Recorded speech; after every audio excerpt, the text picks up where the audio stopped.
বন্ধুরা, আজকে একটা নতুন গল্প নিয়ে আসলাম তোমাদের মাঝে। এটা সত্য এবং বাস্তব জীবনের ঘটনা। শেষ পর্যন্ত শোনার অনুরোধ রইল। শুনলে তোমার মধু চলে আসবে। দেরি না করে চলো শুরু করা যাক। আমি ৩৫ বছরের একজন বিধবা মহিলা। আমার এক ছেলে এক মেয়ে, তাদের বিয়ে দিয়েছে অনেক আগেই। বয়সটাও তো আর কম হয়নি। তাই যে কোনো পুরুষের চোখ দেখেই তার মনের কথা বুঝতে অসুবিধা হয় না। আমার স্বামী মারা যাওয়ার পর অনেকেই যে আমার সাথে কাজ করতে আগ্রহ ছিল তা আমি ওদের চোখ দেখে বুঝতে পারতাম। আর ওদের এমন আগ্রহ দেখে আমার মনেও কাজ করার জন্য ছটফট করত। শেষমেশ মেয়ের জামাই আমার সাথে যেভাবে কাজ করল তা শেষ পর্যন্ত শুনলে আমি গ্যারান্টি দিয়ে বলতে পারি তোমাদের দাঁড়িয়ে যাবে।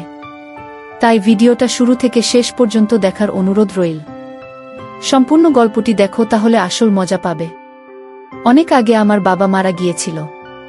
তাই আমার যখন বিয়ে দিলাম আর বিয়ের পর আমার মা ও আমার সাথে আমার শ্বশুরবাড়িতে চলে এসেছিল। হঠাৎ করে জানলাম মা গর্ভবতী হয়ে গেল।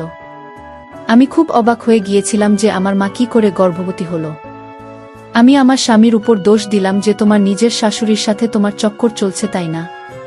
আমার কথা শুনে আমার স্বামী আর আমার মা বাড়ি ছেড়ে চলে গেল। আমার মা যখন সন্তান জন্ম দিল তখন আমার শ্বশুর এমন একটা কথা বলল যেন আমার প্রাণ বেরিয়ে গিয়েছিল। কিছু কিছু দুর্ঘটনা এমন হয় যে মানুষ মানতে না চাইলেও মানতে হয়। তখন কষ্ট সহ্য করা ছাড়া আর কোনো উপায় থাকে না। আর এই কষ্ট যদি নিজের কোনো পরিবারের সদস্য থেকে পাওয়া যায় তাহলে যন্ত্রণা আর দুঃখ খুব বেশি হতে লাগে। আমার ভাগ্য আমার সাথে এমন নিষ্ঠুর খেলা খেলেছিল যে আমি নিজেও তা বুঝতে পারিনি। আমি আমার জীবনে এরকমটা কখনোই ভাবিনি যে আমার সাথে এতটা খারাপ কিছু হতে পারে বা আমার জীবনে কখনো এরকম কষ্টের সময় আসতে পারে। আমি খুব সুখের সাথে জীবনযাপন করছিলাম। হঠাৎ করেই সব কিছু যেন শেষ হয়ে গেল এক নিমেষেই। আমার সংসারে একটা ঝড় আসলো, যার কারণে সবকিছু উড়িয়ে নিয়ে চলে গেল। আমার সংসারটাকে আমি অতি যত্নে সামলে রেখেছিলাম। আমার সমস্ত খুশিকে আগুন লাগিয়ে দিয়ে গেল। আর এই দুর্ঘটনা তখন হলো যখন আমার বিয়ে হলো আর আমার বাবা মারা গিয়েছিল। আমার যখন বিয়ে হলো তখন মা আমার সাথে আমার স্বামীর বাড়িতে চলে আসলো। আর এই ব্যাপারটা আমার খারাপ লাগেনি, কারণ যদি আমার সাথে আমার মা না আসতো তাহলে সে আমাদের বাড়িতে একা হয়ে যেত। এজন্য আমার অনেক বলার পর আমার মা আমার কাছে থাকতে লাগল। আর আমার শ্বশুর বাড়ির লোকজনেরও এ ব্যাপারে কোনো রকম সমস্যা হয়নি। তারাও আমার কথায় রাজি হয়ে যায়। আর এভাবে আমার মা আমার কাছে চলে আসে কিছুদিনের জন্য। এটা একমাত্র সৃষ্টিকর্তাই জানো যে কি হতে চলেছে। এমনিতে তো সব কিছু ঠিকঠাকই ছিল, কিন্তু আমার মায়ের আচরণ আমার কাছে একটু অদ্ভুত লাগছিল। আর আমার তা বোঝার জন্য একদম বাইরে ছিল। আমি যতই তাকে সামলানোর চেষ্টা করতাম ততই সে আমাকে বাচ্চার মতো বিরক্ত করত। কখনো কখনো খুবই অদ্ভুত আচরণ করত সে, যার জন্য আমাকে শ্বশুরবাড়িতে অনেক সময় লজ্জার মুখোমুখি হতে হতো। আর কখনো নিজেকে এত বুঝতে আর জাহির করত সে যে সামনের মানুষটা অবাক হয়ে যেত। অনেকবার আমি মাকে ঠান্ডা মাথায় বোঝানোর চেষ্টা করেছি, কিন্তু আমার মা সেসব কথা এক কান দিয়ে ঢুকিয়ে অন্য কান দিয়ে বের করত।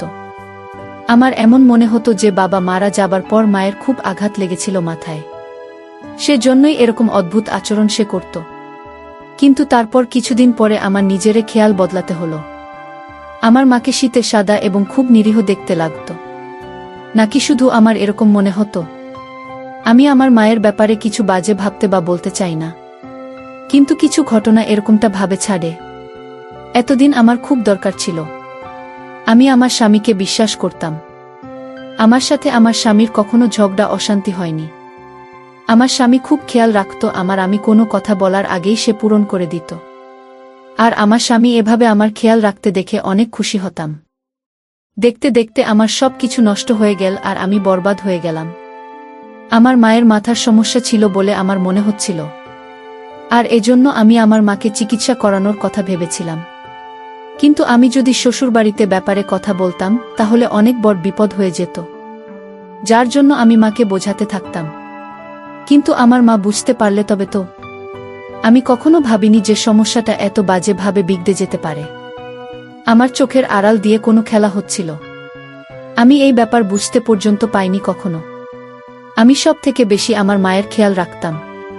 আর এটা আমার জন্য প্রযোজনা ছিল। একটাই তো মেয়ে ছিলাম আমি যদি আমার মায়ের খেয়াল না রাখি তাহলে কে রাখবে? আর তারপর কয়েক বছর পরে মা আমার স্বামীর সাথে একটু বেশি মেলামেশা করত। প্রথম আমি ব্যাপারটা এড়িয়ে গিয়েছিলাম এই ভেবে যে সব ঠিক আছে। এটা জামাই এর সাথে শাশুড়ির একটা স্বাভাবিক ভালোবাসার সম্পর্ক। কিন্তু পরে আমি তাদের হাসি ইয়ার্কি একসাথে উঠাপসা এগুলো আমার অদ্ভুত লাগতে লাগল। কিন্তু আমি আমার মনের সন্দেহকে জায়গা দিইনি। আর সমস্ত কিছু আমি এড়িয়ে যেতাম। আমি সন্দেহ করতে চাইনি। এমনটা ভাবাও আমার পাপ বলে মনে হতো। আমি এই সমস্ত ভাবতাম আর সেটাকে খুব বাজেভাবে মনের মধ্যে ধিক্কার দিতাম। আমি তো আমার সীমার বাইরেও চিন্তা করতে পারি না যে আমার মা আমার সাথে এরকম কিছু করতে পারে, যার জন্য আমি কাউকে মুখ দেখাতে পারবো না। এই সমস্ত হয়ে যাবে আমি কল্পনাও করতে পারি না। যদি আমি আগে জানতাম তাহলে এই সমস্ত কিছু হতে দিতাম না।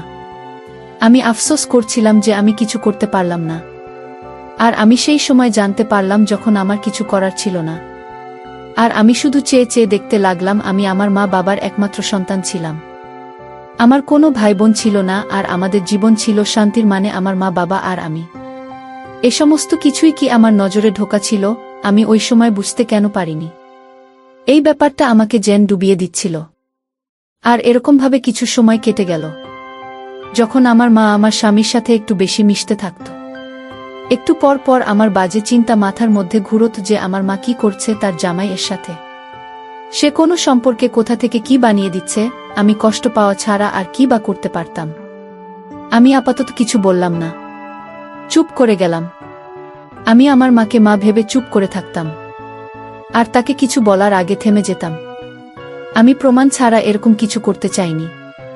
আমি এর থেকে বেশি আর সহ্য করতে পারছিলাম না। আমি আবার মাকে বোঝাতে লাগলাম, কিন্তু আমার মা কিছুতেই বুঝতো না। আর আমাকে বলতো যে তুমি এমনই বিনা কারণে চিন্তা করছো, আমি তো ভালোভাবে আমার সময় কাটাচ্ছি। এগুলো বলার পর আমার মা আমার সামনে কিছু আবেগ নাটক করত, যার মধ্যে আমি খুব ভালোভাবে ফেঁসে গেলাম। আর আমার এই সময়ে মায়ের লুকিয়ে থাকা হাসির উপর চোখ যায়নি। কিন্তু আমার কিছুটা তো সন্দেহ হয়েছিল, কারণ আমার ভিতরে অদ্ভুত একটা অস্থিরতার জন্ম নিয়েছিল। আমার এমন মনে হচ্ছিল যে কোথাও কিছু ভুল হচ্ছে। আমার তো মাথার মধ্যে এটা ছিল না যে এত জঘন্য কাজ আমার মা করতে পারে বলে। আর তারপর সময় ভীষণ তাড়াতাড়ি কাটতে লাগল। আমার মা একদম সেরকমই ছিল, আর সেই একই রকম ঘটনা বা ব্যবহার সে করতে লাগল। আমি এবার আর তাকে আটকালাম না, চুপচাপ আমি দেখতে থাকলাম। এখন তো মায়ের যেখানে যাবার দরকার হয় আমার স্বামীকে সে সাথে করে নিয়ে যায়। আমি এই পরিবর্তন দেখে অবাক হয়ে গিয়েছিলাম যে এটাই কি আমার কপালে হবার ছিল। কিছুদিন পরে মায়ের বাড়ি থেকে বেরোনোর ব্যাপারটা খুব বেড়ে গিয়েছিল। প্রায় প্রতি একদিন পর পর প্রায় দিনই মা বাইরে গিয়ে ঘুরে আসব। আমি জিজ্ঞাসা করলে মা বলতো আমি অমুকের বাড়ি গিয়েছিলাম দেখা করতে। কখনো এটাও বলতো যে কাউকে দেখতে গিয়েছিলাম। আমি অবাক হয়ে যেতাম দেখে যে এখন এরকম কোনো সম্পর্ক তৈরি হয়ে গেল না তো, যার ব্যাপারে আমি জানি পর্যন্ত না। আর বাবার সামনে যা কখনো কোনো কথা পর্যন্ত ওঠেনি। এখন হঠাৎ করে এদের কথা কিভাবে মনে পড়ে গেল? আমার মা বদলে যাচ্ছিল, আর এগুলো তার বাহানা ছিল মাত্র। আমার মনে তাই অস্থিরতা কাজ করছিল। একইভাবে আমি এবার জানতে চাইছিলাম যে ব্যাপারটা আসলে কি, কেননা আমার থেকে কিছু একটা লুকোচ্ছিল। আর এটা তো আমি জানতে পেরে গিয়েছিলাম।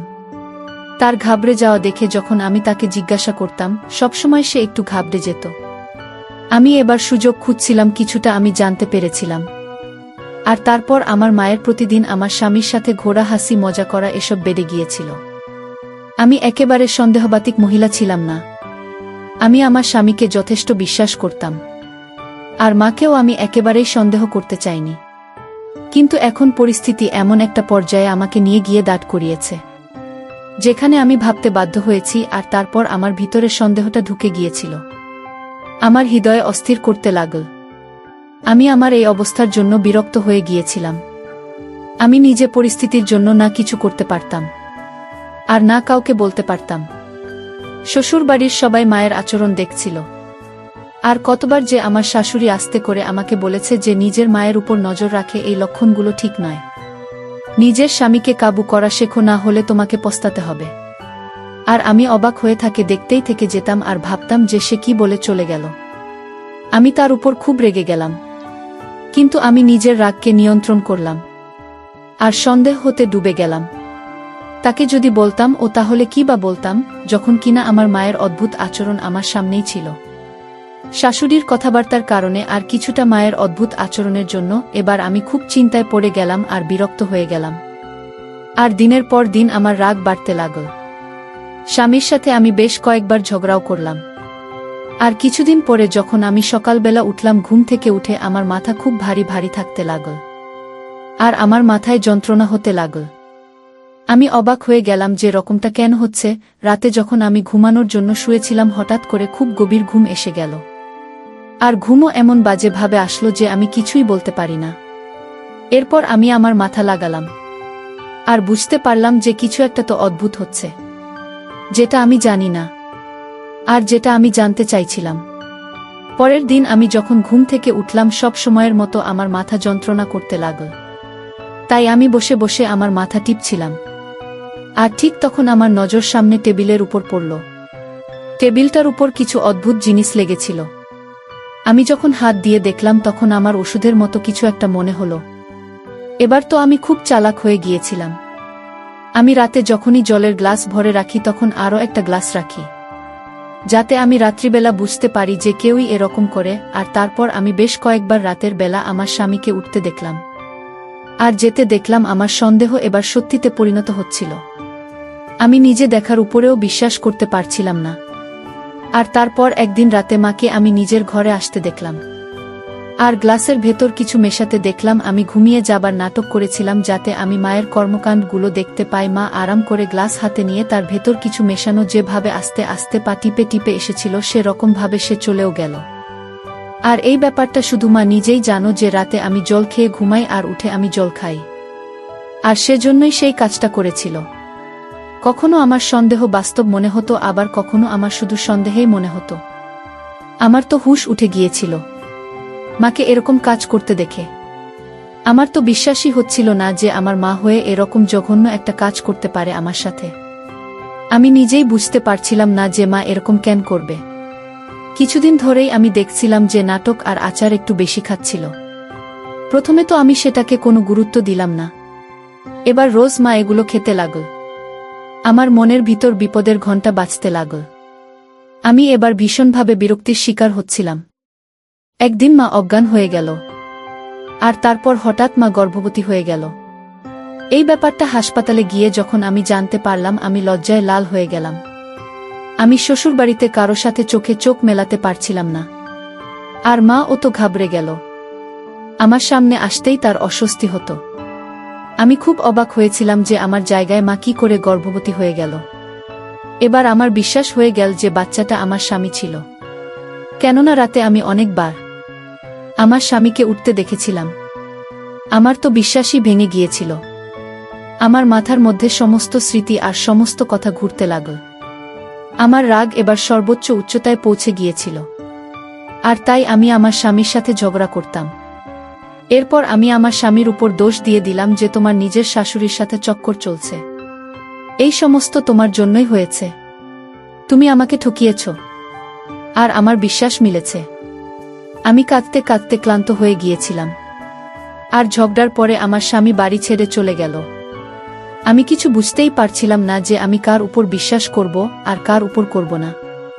বন্ধুরা, ভিডিও মাঝখানে একটা কথা বলতে চাই। আমি তোমাদের আনন্দ দেওয়ার জন্য খুব কষ্ট করে ভিডিও বানাই। তাই তোমাদের কাছে অনুরোধ থাকবে, অবশ্যই এই ভিডিওটি দেখে একটি লাইক করবে এবং চ্যানেলটি সাবস্ক্রাইব করে পাশে থাকবেন। আমি এবার আমার জীবনে খুবই দুঃখী হয়ে গিয়েছিলাম। আর স্বামীর কোনো ঠিক ঠিকানা ছিল না যে সে কোথায় গেছে ঝগড়া করে। আমি দুঃখে কাতর ছিলাম। আর আমার আফসোস ছিল যে আমার মা সম্পর্কগুলোকে খারাপ করে দিল আর নির্লজ্জের মতো আমার সামনে এসে আছে। আমি অবাক হয়েছিলাম যে কেমন মাসে যে নিজের মেয়ের ঘর বরবাদ করার জন্য উঠে পড়ে লেগেছে। আমি তো ভেবে ভেবে পাগল হয়ে যাচ্ছিলাম। শ্বশুরবাড়ির লোকজন আমাকে অনেক সামলাচ্ছিল, কিন্তু আমি আমার মন কি করতে পারি, যার উপর আর কোনোরকম অনুভূতি কাজই করতে চাইছিল না। আমার ভিতর সমস্ত অনুভূতি এবং আবেগজান শেষ হয়ে গিয়েছিল। আমি এবার সারাক্ষণ চিন্তার মধ্যেই ছিলাম। আমার শ্বশুর আমাকে বেশ কয়েকবার খুশি থাকতে বলেছিলেন, আর আমি তাই তাদের সামনে মিথ্যা হাসি হাসতেন, যেটা দুঃখ কষ্টে পরিপূর্ণ ছিল। এবার তো আমার চোখে সারাক্ষণ জলে ভিজে থাকত। আমি আমার জীবনে অবাক হয়ে গিয়েছিলাম যে আমাকে কি সব দেখতে হচ্ছে আর শুনতে হচ্ছে। সমস্ত সম্পর্ক থেকে আমার বিশ্বাস উঠে গিয়েছিল। আমার সমস্ত সম্পর্কই যে মিথ্যা মনে হয়, আমার মা আমার ঘরে যে ঘরে থেকে গিয়েছিল, নাকি সমাজের থেকে কথা লুকানোর জন্য সে এরকম করছিল। আমি তো এবার মার সাথে কথা পর্যন্ত বলতাম না। আমার সমস্ত কিছু বেশ মনে হতে লাগল। আমার তো এবার নিজের স্বামীর জন্য চিন্তা হতে লাগল। আমি ভীষণ গভীর চিন্তায় ডুবে গিয়েছিলাম যে যদি এটা আমার স্বামীর বাচ্চা না হয় তবে সে সমস্ত কি ছিল, আমার মায়ের আর স্বামীর একসাথে ওঠাবসা হাসাহাসি, তারপর রাতে একসাথে হাঁটতে যাওয়া, এই সমস্ত ভেবে ভেবে আমার মাথা ব্যথা হতে লাগল। যতই আমি ভাবতে লাগলাম ততই যেন ঘটনাগুলো সব আরও এলোমেলো হতে লাগল।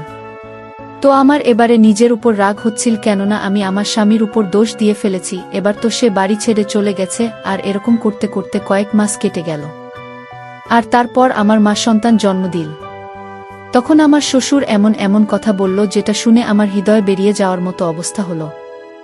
আমার শ্বশুরের বক্তব্য ছিল এই সন্তানটি তার ছেলের সন্তান নয়।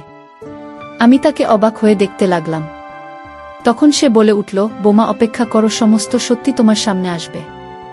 আমি তার কথা শুনে অবাক হয়ে দাঁড়িয়ে রইলাম যে শ্বশুর কি বলছে, আর কোনো সত্যি কথা সে উল্লেখ করেছে। আমার আর কি দেখতে বা শুনতে বাকি আছে? আমার মধ্যে আর কোনো কিছু সহ্য করার মতো ক্ষমতা ছিল না। আমি আর কোনো রকম কষ্ট সহ্য করার মতো অবস্থায় ছিলাম না। আমি প্রতিটা রাত কান্না করে কাটাচ্ছিলাম। আমার চোখ কান্নার কারণে ফুলে থাকত সব সময়। আমি সৃষ্টিকর্তার কাছে প্রার্থনা করতাম যে আর কিছু এরকম আমাকে দেখি না যেটা আমার আয়ত্তের বাইরে। আমি খুব অশান্তির মধ্যে ছিলাম। আমার শান্তি শেষ হয়ে গিয়েছিল। বরং এটা বলা ভালো যে আমার মনের শান্তি ধ্বংস হয়ে গিয়েছিল। হয়তো আমার খুশিতে কারো নজর লেগে গিয়েছিল। এবার মা প্রতিদিন আমার কাছে এসে কিছু একটা বলতে চাইতো, কিন্তু আমি তার সাথে কোনো কথা বলতে চাইতাম না। আমার চোখের উপর সন্দেহে যে পট্টি বাঁধা হয়ে গিয়েছিল তা আমাকে আর কিছু দেখতে দিত না। আমার নিজেকে কখনো মনে হচ্ছিল যে আমি যেন পাগল হয়ে যাচ্ছি। আমার শরীর আস্তে আস্তে খারাপ হতে লাগল। আমি এবার অসুস্থ থাকতে লেগেছিলাম। আমার শ্বশুর আমাকে কখনো সান্ত্বনা দিতেন, আবার কখনো সাহস দিতেন। আমি অনেকবার আমার শ্বশুরকে এই কথাটা জিজ্ঞাসা করেছিলাম, কিন্তু তিনি কথাটা বারবার এড়িয়ে যেতেন আর বলতেন যে উনার ছেলে মানে আমার স্বামী তাড়াতাড়ি ফিরে আসবে। আমি তার কথা বিশ্বাস করে নিয়েছিলাম। যখন উনি এতবারও আমাকে বলছেন তো আমাকে তার কথা মানতেই হলো। আর তারপর একদিন আমার স্বামী হঠাৎ করে বাড়ি ফিরে এল। কিন্তু আমার সাহস হলো না যে আমি তার সাথে কথা বলতে পারি বা তাকে কিছু জিজ্ঞাসা করতে পারি। আমার একটু লজ্জা লাগছিল, কিন্তু আমি এখনো সন্দেহের মধ্যে ডুবেছিলাম। আমি জানতাম না যে আমার সামনে কি সত্যিই আসতে চলেছে। আমাকে এবার বিভিন্ন রকম সমস্যা ঘিরে ধরেছিল। শ্বশুর আর স্বামী দুজনেই একদম চুপচাপ হয়ে গিয়েছিলেন। আর তারপর একদিন হঠাৎ সত্যি বলে দিলেন যে, এটা শুনে আমার পায়ের তলার মাটি সরে গেল। আমি তো ভীষণভাবে আঘাত পেয়েছিলাম। আমার স্বামী তখন আমার সামনে ছিল এবং আমায় সে হাসপাতালে নিয়ে গিয়েছিল। আমার অবস্থা খুবই খারাপ হয়ে গিয়েছিল। তারপরেও আল্লাহর কৃপায় আবার আমার জ্ঞান ফিরল, আর তারপর আমি আবার চুপচাপই থাকতে লাগলাম। আমার আফসোস হচ্ছিল যে আমার মা বলতে আমি যাকে চিনি সে কিনা আমার জীবনটাকেই নষ্ট করে দিয়েছিল। আর ওই মহিলার জন্য আমি আমার স্বামীকে সন্দেহ করেছিলাম। যার কোনো দোষী ছিল না, সে তো এমনিতেই আমার মায়ের সঙ্গে সম্মানজনক ব্যবহার করত, যেটা আমার সন্দেহের জন্য আমি বুঝতেই পারিনি। আমি এবার থেকে লজ্জার মধ্যে ডুবে যাচ্ছিলাম। আমার মায়ের সত্যিটা জানার পর আমি ভাবতেও পারি না যে আমার মা এরকম হবে, কেউ এত বাজে হয় বা এত বাজে ব্যবহার করে। মা শুধু নিজের কথাই ভেবেছিল আর এত জঘন্য কাজ করেছিল এই মহিলা। আমার মা হওয়ার যোগ্যই ছিল না। আর আমি বুদ্ধিহীন ও চিন্তা করে মরে গেলাম। আমার তো সেই দিন থেকেই চোখ খুলে রাখা উচিত ছিল, কিন্তু আমার কোনো কথাই চলছিল না। আমার তো ইচ্ছা হচ্ছিল যে ওই মহিলার কিছু ক্ষতি করে দিই, যে কিনা নামমাত্র আমার মা, যার মধ্যে মায়ের কোনো গুণই ছিল না। আমার শ্বশুর আমাকে যে সত্যিটা বললেন সেটা জানার পর আমার তো কোথাও পালিয়ে যায় মনে হচ্ছিল কোথাও পালিয়ে গিয়ে লুকিয়ে পড়ি, কারণ সত্যিটা আমাকে খুব কষ্ট দিয়েছিল। আমার মা আমার বাবাকে বিষ দিয়ে মেরে দিয়েছিল, আর তারপর লুকিয়ে গিয়েছিল, আর অন্য কাউকে বিয়ে করেছিল। আর তার কারণেই আমার মা গর্ভবতী হয়েছে। মা রাতে আমাকে আর আমার স্বামীকে ঘুমের ওষুধ খাইয়ে দিত যাতে তার কুকর্ম কেউ বুঝতে না পারে, আর সে বাইরে গেলে কেউ যাতে তাকে দেখতে না পায়, আর তার কাজ সে খুব সহজেই করতে পারে। এত বড় ধোঁকা, এত অন্যায়, সমস্ত সত্যি আমার প্রাণ বের করার জন্য যথেষ্ট ছিল। এদিকে আমার সামনে সে রকম সাধারণ আর নিরীহ ঘুরত। আমার তো মাঝে মাঝে সেই দিনটার কথা মনে পড়ছিল, যেদিন আমার মা এই নাটকটা রচনা করেছিল। আমার বাবার মৃত্যুতে দুঃখী হওয়ার নাটক করা, তারপর আমার বিয়ে তাড়াতাড়ি করিয়ে দেওয়া, তারপর আমার সাথে আমার শ্বশুরবাড়িতে এসে থাকা সবকিছু আমার ভালোভাবে মনে পড়ছিল। কিভাবে চালাকি করে আমার মা আমার সাহায্য নিয়েছিল। আর আমি বুঝতেই পারিনি যে আমার মা রোজ দূরে দূরে ঘরের বাইরে কেন যেত আর আমাকে কেন মিথ্যা বলতো, আমার কাছে মাত্র একেবারে নিচে নেমে গিয়েছিল। কেননা সে আমার মান সম্মান নষ্ট করেছিল। সে আমার মাথার উপর থেকে আমার বাবার ছায়া ছিনিয়ে নিয়েছে। আমি তাকে কখনো ক্ষমা করব না। আর সে যে কাজ করেছে, এমনিতেই ক্ষমার যোগ্য কিনা। আমার ব্যবহার তার সাথে যথেষ্ট কঠোর হয়ে গিয়েছিল। আর একদিন আমি তাকে বলে দিলাম যে তার সত্যিটা আমি জেনে গিয়েছি। আমার এই কথা শুনে তার মুখ কালো হয়ে গেল, আর সে পুরোপুরি ঘাবড়ে গেল, আর বাজেভাবে ঘামতে থাকল। আমি তাকে দেখতে চাইছিলাম না, যার কারণে আমি তাকে যেতে বলে দিলাম। কিন্তু পরে সে আমার থেকে ক্ষমা চাইল। এখন তো সে আমার চোখে চোখ মেলানো যোগ্য নয়। ভালো হোক আমার শ্বশুরের, যিনি আমার অজান্তে আমার মায়ের পিছনে গোয়েন্দাগিরি করা শুরু করেন আর সত্যিটা সবার সামনে নিয়ে আসেন। যদি এই সত্যিটা আমার সামনে না আসতো, তাহলে আমি সন্দেহ করতে করতেই মারা যেতাম আর আমার স্বামীকে দোষী ভাবতাম। আমার শ্বশুর তার ছেলেকে কোনো কিছু জিজ্ঞাসা করেননি। আমি আমার স্বামী চোখের সাথে চোখ মেলাতে পারছিলাম না। তারপর একদিন আমি আমার স্বামীকে দোষারোপ করার জন্য তার থেকে ক্ষমা চাইলাম। আমার স্বামীকে অনেক ধন্যবাদ, সে আমাকে ক্ষমা করে দিয়েছিল।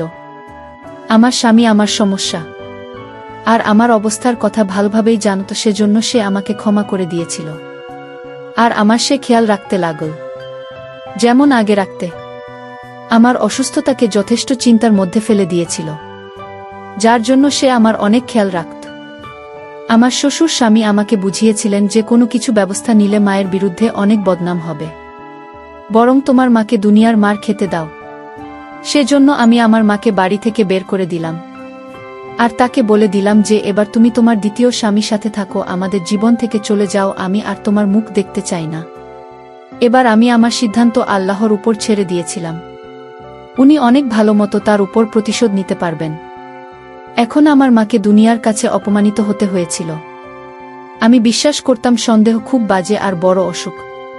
সন্দেহ সমস্ত কিছু খেয়ে ফেলে, আর জীবনে মানুষ শুধুমাত্র অঙ্ক মেলাতে থেকে যায়। আমার চোখে বাধা সন্দেহে পড়তে খুলে গিয়েছিল। সন্দেহ গভীর সম্পর্কে দুর্বল করে দেয় আর শেষ পর্যন্ত সম্পর্ক খারাপ করে দেয়, শেষ করে দেয়। এরকম অসুখ থেকে বাঁচা উচিত, তার প্রমাণ ছাড়া কারো উপরে দোষ দেওয়া উচিত না। যে কাজ আমি করেছিলাম তার জন্য আমি মন থেকে লজ্জিত ছিলাম। আর এবার পরিবারের ভালোবাসা আর মনোযোগের কারণে আমি স্বাস্থ্যবতী হয়ে উঠলাম, যার মধ্যে সব থেকে বেশি হাত ছিল আমার স্বামী। আমার স্বামী আমাকে বলেছিল যে সে রাতের বেলা উঠে শ্বশুরকে দেখতে যেত, কেননা আমার শ্বশুরের ডায়াবেটিস রোগ ছিল। রাতে তার ডায়াবেটিস হয়ে যেত। আমার তো নিজের উপর রাগ হচ্ছিল আর লজ্জা পাচ্ছিলাম আমি। আবার তাই আমার স্বামীর থেকে ক্ষমা চাইলাম আমি। যত্নবান স্বামী পাওয়া ভাগ্যের ব্যাপার। আমি এ ব্যাপারে সৌভাগ্যবতী। আর এবার আমি আমার বাচ্চাদেরকে নিয়ে খুব ভালোভাবে শান্তিতে জীবনযাপন করতে লাগলাম। বন্ধুরা, আজকের গল্পটি কেমন লাগলো তা অবশ্যই কমেন্ট করে জানাতে ভুলবেন না। আর এরকম নতুন নতুন গল্প পেতে আমাদের চ্যানেলটিকে সাবস্ক্রাইব করে পাশে থাকবে।